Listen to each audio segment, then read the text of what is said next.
हाय, मैं हूं रिक और आप देख रहे हैं रिक एफपीवी। और आज के वीडियो में हम बात करने वाले हैं कस्टम स्टार्टअप साउंड्स की, जैसे कि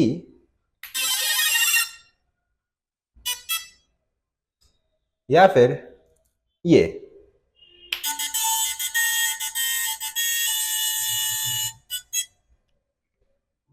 तो ये कैसे करते हैं उसके पहले आपको इसका कॉन्सेप्ट समझा दूं कि ये होता कैसे है। तो जब आप ड्रोन में बैटरी को प्लग करते हो तो ईएससी जो है, ड्रोन का ईएससी वो इनिशिएट होता है। और इनिशिएट करते वक्त उसको सिग्निफाई करने के लिए वो मोटर्स को वाइब्रेट करता है। और ये जो म्यूजिक आ रहा है, जो टोन आ रहा है स्टार्टअप का टोन, वो मोटर्स को एक स्पेसिफिक फ्रिक्वेंसी पे वाइब्रेट करके ही प्रोड्यूस किया जाता है। तो इसके लिए हमको जो करना है वो है कि हमको अपने ईएससी में कुछ चेंजेस करने होंगे, कुछ कॉन्फ़िगरेशंस करने होंगे, ताकि हम अपना जो स्टार्टअप साउंड है उसको चेंज कर पाए। अभी एक बात बताना ज़रूरी है कि जो ईएससी का फर्मवेयर है, वो अगर आपका फर्मवेयर BLHeli S है तो आप स्टार्टअप साउंड को कस्टमाइज नहीं कर पाओगे। आपके पास इधर BLHeli 32 या फिर ब्लूजे होना ज़रूरी है फर्मवेयर के हिसाब से। तो हमारे जो दो ड्रोन्स है इसमें ईएससी सेम लगे हुए हैं। और अनफॉर्चुनेटली इस सीएससी में BLHeli 32 काम नहीं करता, BLHeli 32 सपोर्टेड नहीं है। इसीलिए बाय डिफॉल्ट ये जो आता है फैक्ट्री से, ये BLHeli S के साथ आता है। बट हम जो इसमें फ्लैश करने वाले हैं वो है ब्लूजे का फर्मवेयर। ब्लूजे एक फर्मवेयर है जो आप अपने ईएससी में लगा सकते हो या फिर फ्लैश कर सकते हो। और उसके बाद हम अपना जो स्टार्टअप साउंड है, स्टार्टअप टोन, उसको चेंज कर पाएंगे। अभी आप सोच सकते हो कि जो फैक्ट्री से फ्लैश होकर फर्मवेयर आता है BLHeli S, उसको हटा के क्या ब्लूजे लगाना सही रहेगा? तो ब्लूजे एकदम सेफ फर्मवेयर है और इसमें काफ़ी सारे ऐसे फीचर्स भी है जो BLHeli S में नहीं है, जैसे कि बाई डायरेक्शनल डी शॉट का। अभी बात करते हैं बाई डायरेक्शनल डी शॉट क्या होता है। तो बाय डिफ़ॉल्ट क्या होता है कि BLHeli S में क्या होता है कि आपका जो फ्लाइट कंट्रोलर है वो ESC के थ्रू आपके मोटर्स तक इंफॉर्मेशन भेजता है कि ऐसे घूमना है, इतने स्पीड में घूमना है, और उसके बाद आपका मोटर जो है घूमता है। ये जस्ट वन वे कम्युनिकेशन होता है फ्लाइट कंट्रोलर से मोटर तक। But by directional D shot telemetry में क्या होता है कि आपका जो ESC है वो बोथ वे कम्युनिकेट कर पाता है। फ्लाइट कंट्रोलर से मोटर तक इंफॉर्मेशन जाता है, और जो मोटर है उसका RPM, मतलब जो स्पीड से वो घूम रहा है, रेवोल्यूशंस पर मिनट, वो फिर ESC के थ्रू फ्लाइट कंट्रोलर तक वापस उसको भेजता है वो डेटा। अभी इससे होता क्या है, अभी ड्रोन में काफ़ी सारे फिल्ट्रेशन पिड्स वगैरह होते हैं जिससे ड्रोन सही से चलता है जब वो हवा में होता है और सही से आपका जो स्टिक मूवमेंट है उसको फॉलो करता है। तो जब मोटर्स का RPM फ्लाइट कंट्रोलर तक वापस जाता है तो वो एक्स्ट्रा जो है फिल्टर लगा पाता है, RPM फिल्टर। अभी RPM फिल्टर का मतलब क्या है, जब आपके मोटर्स इतने स्पीड में घूमते हैं तो काफ़ी वाइब्रेशंस प्रोड्यूस करते हैं, जिसके वजह से पूरा जो ड्रोन का सिस्टम है उसमें रेजोनेंस हो सकता है। तो अगर आपके फ्लाइट कंट्रोलर को पता होगा कि अभी इस वक्त मोटर्स कौन से RPM में घूम रहा है, तो उस स्पेसिफिक RPM के लिए जो जो फ्रीक्वेंसीज में वाइब्रेट करता है पूरा ड्रोन, उस फ्रीक्वेंसी में जो नॉइज आता है उसको कैंसिल कर पाएगा आपका फ्लाइट कंट्रोलर। तो आसान भाषा में कहे तो आपका ड्रोन ज़्यादा स्टेबल उड़ेगा। तो उसी के साथ चलिए अब लैपटॉप में चलते हैं और बात करते हैं कि कैसे आप अपने ESC में ब्लूजे को फ्लैश कर सकते हो। तो अभी हम अपने लैपटॉप पे आ गए। अभी हम करने वाले जो सॉफ्टवेयर का काम है, बट उससे पहले वर्ड ऑफ कॉशन कि जब भी आप अपने मोटर्स या फिर ESC से रिलेटेड कोई भी काम कर रहे हो, अपने प्रॉप्स को हटा लो। नहीं तो अगर बाय चांस गलती से भी आप काम करते वक्त मोटर्स को चला देते हो और अगर प्रॉप्स रहता है तो काफ़ी ज़्यादा इंजरी हो सकता है। ड्रोन अपने आप ही ऊपर जा सकता है, मतलब जो थ्रस्ट आता है मोटर्स प्रॉप से, उसकी वजह से ड्रोन ऊपर जाके इधर उधर लग सकता है, या फिर जो प्रॉप्स है वो आपके हाथ में या फिर कुछ केबल वगैरह में लग के उसको पूरा डैमेज कर सकता है। तो हमेशा अपने प्रॉप्स को उतार दो मोटर्स या फिर ये सी का कोई काम करते हुए। तो अभी हमने अपने प्रॉप्स को हटा दिया है and the drone is just belly with motors. And अभी हम कनेक्ट करेंगे इसको अपने लैपटॉप से। तो ESC का काम करने के लिए भी आपको सेम जो फ्लाइट कंट्रोलर का USB-C पोर्ट है उसी में कनेक्ट करने से आप ESC को भी एक्सेस कर सकते हो।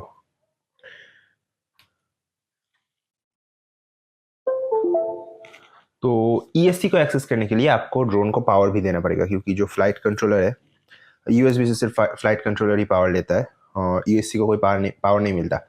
तो अगर आप अभी ESC का जो सॉफ्टवेयर उसको कनेक्ट करते हो तो ESC डिटेक्ट नहीं करेगा। इसीलिए USB-C कनेक्ट करने के बाद आप अपने ड्रोन को पावर भी दे दो एक बैटरी से फुल चार्ज नहीं चाहिए बैटरी का, कोई भी वोल्टेज पे डिसेंट सा जो स्टोरेज वोल्टेज है उसमें चल जाएगा। एंड यप, अपना जो ESC है वो भी चालू हो चुका है। हम जो यूज़ करने वाले हैं वो है ESC कॉन्फ़िगरेटर। ये एक web based software, web based एक क्लाइंट है जिससे आप अपने ESC के जो फर्मवेयर, ESC का जो फर्मवेयर है उसको चेंज कर सकते हो। और ये जो लिंक है ये नीचे डिस्क्रिप्शन में दिया हुआ होगा, तो आप डायरेक्टली वहाँ से भी जा सकते हो।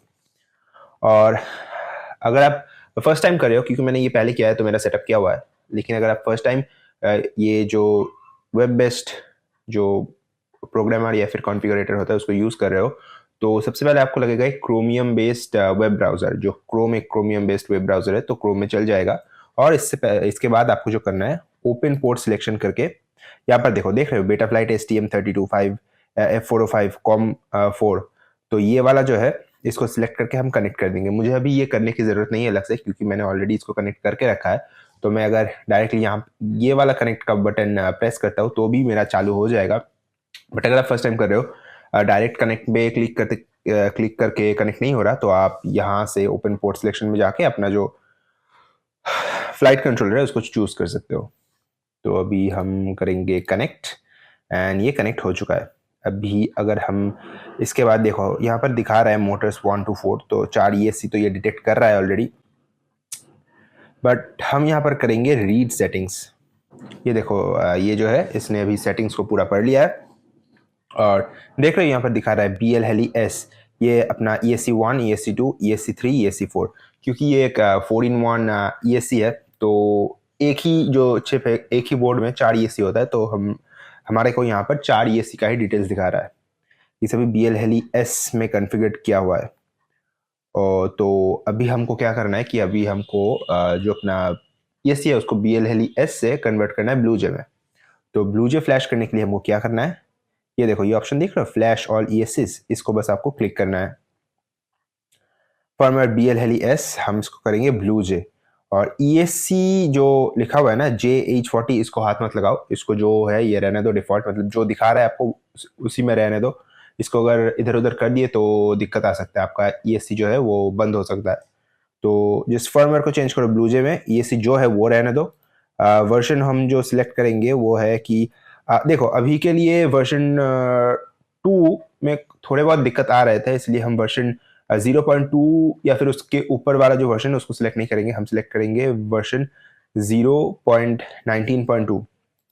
तो आप देख सकते हो आपके टाइम में कौन सा क्या है, मतलब कौन सा वर्जन है आप जब फ्लैश कर रहे हो। और आप जो है पैच नोट्स पर के भी देख सकते हो कि कोई प्रॉब्लम वगैरह, कुछ बग्स या फिर ग्लिचेस है क्या। तो जैसा कि मैंने पढ़ा था पैच नोट्स में कि जो 0.2 है उसके ऊपर वाले वर्जन में थोड़ा सा दिक्कत आ रहा था।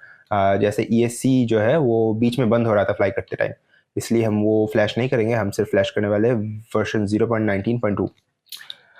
इसके बाद जो देख रहे हो ना PWM फ्रीक्वेंसी, ये देखो 24 किलोहर्ट्ज, 48 किलोहर्ट्ज और 96 किलोहर्ट्ज का है। तो the best rule of thumb is जितना आपका बड़ा क्वाड है उतना ही आप छोटा रखो अपने जो PWM फ्रीक्वेंसी है उसको। तो मेरा है 5 इंच का क्वाड, इसलिए मैं सिलेक्ट करूंगा 24, यानी 24 किलोहर्ट्ज। अगर मेरा मान लो कि थोड़ा छोटा टूथपिक है, 65 mm वाला जो छोटा टूथपिक होता है, उसके लिए आप 96 किलोहर्ट्ज रख सकते हो।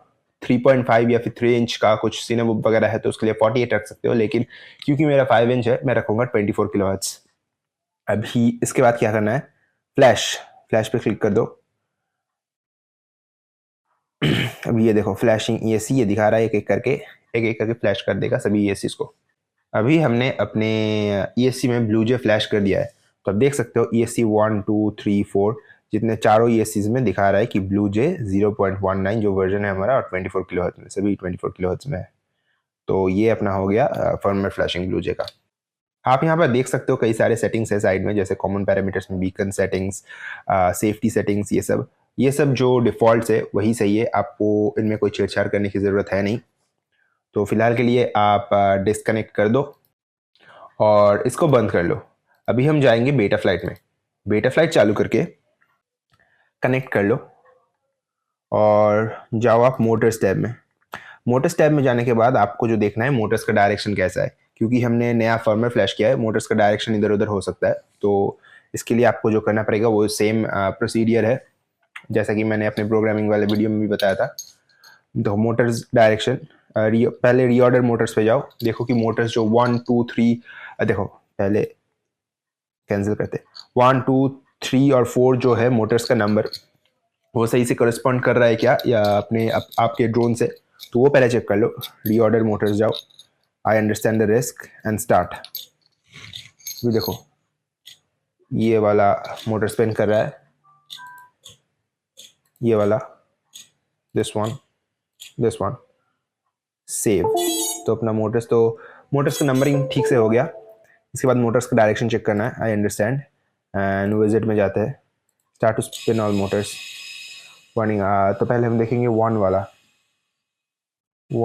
घूम रहा है क्लॉकवाइज, सेकंड वाला एंटी क्लॉकवाइज, थर्ड वाला भी एंटी क्लॉकवाइज एंड फोर्थ वाला फिर से क्लॉकवाइज घूम रहा है। तो अपना मोटर्स का डायरेक्शन भी सही है, तो हम क्लोज कर देंगे इसको। तो मोटर्स का डायरेक्शन तो हो गया अपना। इसके बाद देखो ये जो फीचर मैं बोल रहा था, बाई डायरेक्शनल डी शॉट, अगर आप बाई डायरेक्शनल डी शॉट को भी एनेबल करते हो, dynamic notch values change warning, this change will enable disable rpm filtering, increasing and decreasing filter delay slash effectiveness, reset dynamic notch filters to recommended values। ये आपको करना होगा agree, क्योंकि जब भी आप बाई डायरेक्शनल डी शॉट को चालू करते हो, काफी सारे जो पिड्स या फिर आपका जो सेटिंग्स वगैरह होता है ड्रोन को सही से उड़ाने के लिए, वो चेंज होता है। तो इसीलिए जो डिफॉल्ट ये बोल रहा है कि आपको ये डिफॉल्ट वैल्यूज लगाने हैं, उसको एग्री कर दो, तो जो वैल्यूज है वो अपडेट खुद से हो जाएगा। अभी एक और बात है कि अब अगर आप भी पिड ट्यूनिंग में जाते हो, rate profile settings, sorry filter settings में देखो, sorry excuse me, by directional D shot को पहले एनेबल करके एग्री करो, सेव एंड रीबूट मारो। तो अभी अपना सेटिंग जो है अपडेट हो चुका है, by directional D shot enable हो चुका है।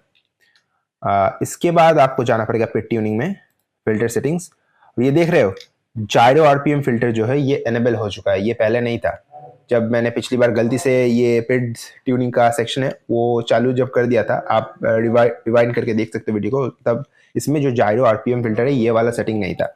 लेकिन क्योंकि हमने अभी जो बाई डायरेक्शनल डी शॉट है उसको चालू कर दिया है, इसीलिए जायरो आरपीएम फिल्टरिंग चालू हो चुका है। तो यहाँ पर आप कुछ चेंज करने की जरूरत है नहीं, जो डिफॉल्ट है वो काफ़ी सही है ड्रोन को उड़ाने के लिए। बस सेव कर दो एंड यू आर डन। अभी जो है अपना फर्मर फ्लैशिंग और बाई डायरेक्शनल डी शॉट को एनेबल हमने कर लिया है। इसके बाद हमको जो करना है, द बेस्ट पार्ट, हमको जो स्टार्टअप टोन है उसको चेंज करना है। तो वो कैसे करते हैं आइए देख लेते हैं। इसके लिए आपको वापस से ESC कॉन्फ़िगरेटर में जाना पड़ेगा, और ESC कॉन्फ़िगरेटर में जाने के बाद कनेक्ट कर लो एंड रीड सेटिंग्स। तो हमारे पास सब कुछ आ गया है, अपना जो डिटेल्स है ESC का। अभी यहाँ पर देख रहे हो ओपन मेलोडी एडिटर, इसको आपको क्लिक करना है। तो यहाँ से इसमें जो देखो मैं एक बार प्ले करके दिखा देता हूँ। ये जो है ये डिफॉल्ट स्टार्टअप साउंड है अपने ड्रोन का। अभी ये कोड्स देख रहे हो, ये जो नंबर्स वगैरह लिखा हुआ है, ये जो हम जो कोड है जो म्यूजिक को चलाने के लिए यूज किया जाता है, उसको हम कहते हैं RTTL, ringtone text transfer language. तो वो आप खुद से देख सकते हो, रिसर्च वगैरह करके अपना कोई कस्टम टोन हो तो उसको आप RTTL में कन्वर्ट कर सकते हो, उसके बाद उसको यहाँ पर लिख सकते हो।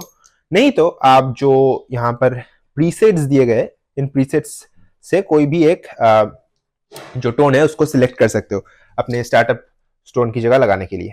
I am gonna select Doom theme song, इसको प्ले करते हैं।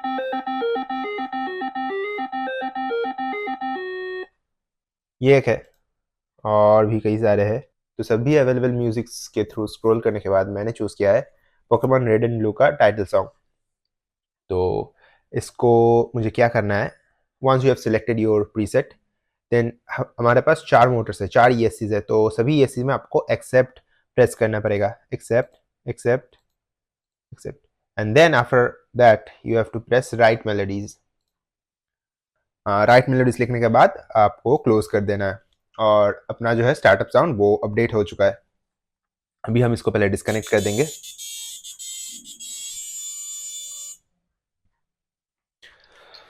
और हम अपना जो USB-C है उसको भी डिस्कनेक्ट कर देंगे, एंड ये देखो ये जो अपना क्वाड है, इसमें अगर हम प्लग करते हैं बैटरी को,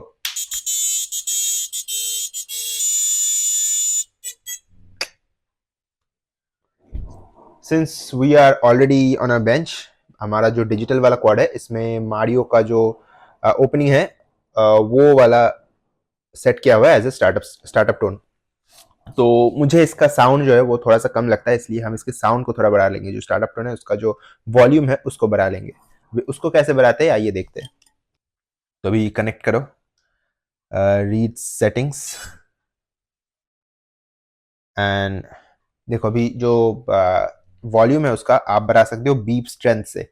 अगर आप क्वेश्चन मार्क पे जाते हो तो देखो, the volume of the startup beeps, setting is too high might damage the motors. तो इसको आपको ज्यादा हाई नहीं करना, 40 पे है। और ये जो बेकन स्ट्रेन देख रहे हो ये 80 पे किया हुआ है। तो आप मान सकते हो कि 80 तक जाने में, 80 जो लेवल है वहां तक सेफ रेंज है। लेकिन मैं इसको 40 से मैं भी 50 तक सेट करूंगा इसको। 50 से ऊपर नहीं लूंगा। 50 is a good place, and I will just do write settings, and yup update हो चुका है। अभी हम डिस्कनेक्ट करते हैं। साउंड तो बढ़ चुका है, देखते हैं।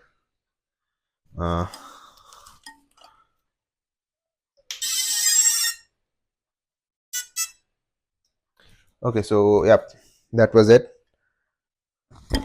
बेंच का वीडियो जो हमारे लैपटॉप का था वो यही तक था। अभी और कुछ तो है नहीं जो हमें लैपटॉप में करना है। तो इस वीडियो में बस यही था कि कैसे आप अपने ESC में ब्लूजे फ्लैश कर सकते हो और custom startup sounds and by directional D shot को एनेबल कर सकते हो। तो वीडियो को बस यही तक रखते हैं। Thank you for watching and have a good day.